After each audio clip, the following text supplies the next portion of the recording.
Hello, this is my informational speech, and my audience today is my girlfriend, my cousin, and both my parents and my other cousin.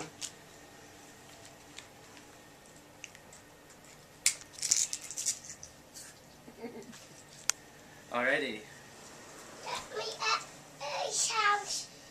What's your name? Alright, Pink Floyd is one of my favorite bands. I've been listening to them as long as I can remember. They started performing in the 1960s, and today they're considered of the classic rock genre. Today I'm going to tell you a little bit about their history and success of the band. Getting to know Pink Floyd. Pink Floyd formed in London, England in 1965. The members of the band were in college during the time. The members of the band are Syd Barrett, lead guitar and vocals, Roger Waters, bass guitar and vocals, Nick Mason's the percussionist, and Richard Wright is the pianist. During the 1960s, drugs were a common thing to be found, and Syd Barrett performed in the band for 3 years but got involved with drugs. He took a hit of acid, went on a trip, and never came back from reality.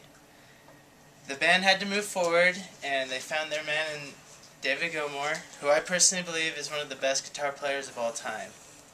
So the band was comfortable, things were flowing, and in 1967, people wanted to see them, so they started touring. It was then they released their first album, Piper at the Gates of Dawn. Then by the 1970s, they had released 2 more albums, and those titles were Uma Guma and Atom Heart Mother.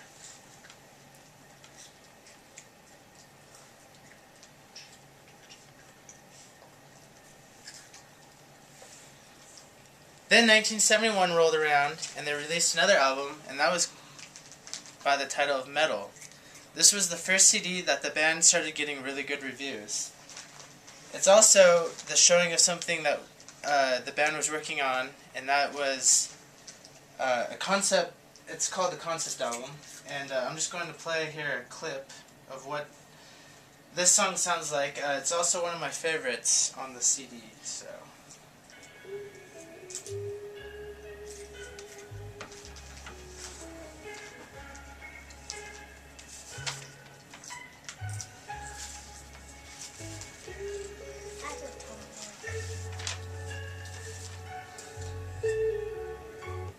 So that kind of shows off their unique sound.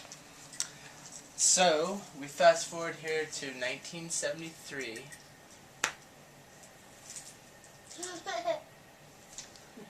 And this album is called Dark Side of the Moon.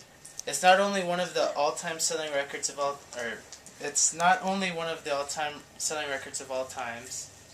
It's also a concept album. A concept album is ideas, either lyrical or musical, that are improvised or brought before the jam session. Then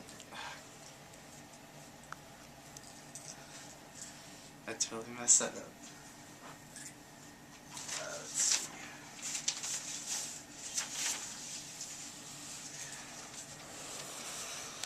Okay, so I'll edit this part out. So, okay, a concept album is unified by a theme, either lyrical or musical. The ideas are not thought of while they're in the studio. The ideas are brought beforehand. This album also is the top album of all time on the Billboard Top 200. It was on the it was on the charts for 717 straight weeks, or equivalent to 14 years. I did a little bit of research, and a comparison that I found was in 1991, Metallica's self-debut album, Metallica, was only on the charts for 282 weeks, or roughly about 5 years. So you can see that one album dominated so much more than another album.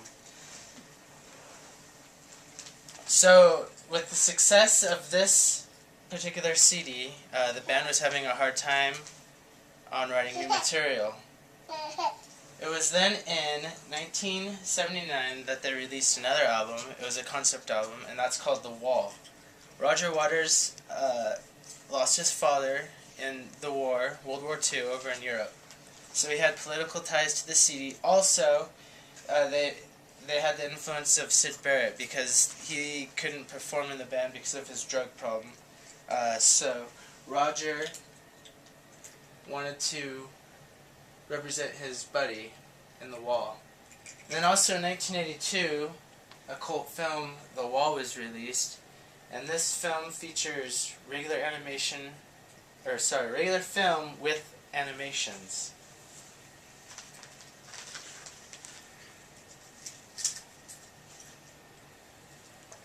So in 1980, Roger Waters was having a hard time getting along with the band, and he wanted to become the sole leader. He wanted to do everything his way, and the other three members of the band didn't agree with what he was saying. So David Gilmour decided to step aside and do a solo album, and this upset Roger Waters as well. In 1985, it was official. Roger had left the band. Pink Floyd continued playing as a band minus Roger. Roger Waters went on a solo career, but was not as successful as the three remaining members of Pink Floyd. Roger also sued them in 1985 for using his band name, Pink Floyd, because he believed he was Pink Floyd, because he was responsible for writing so many of the songs or ideas that the band had. So flash forward here to 2005. The band had spent 20 years apart, and it was here for an event, Live 8, that the band decided to finally come together and play again. And this was important not only for the fans who waited so long to see the band, but more importantly, the band was able to put aside their differences of 20 years of not being able to perform to actually have a chance of playing a show together. In 2006, Syd Barrett passed away. Even though he wasn't conscious, he was still around, but he officially died in 2006. And Richard Wright also died in 2008, leaving Roger, Nick, and David as the only three surviving members.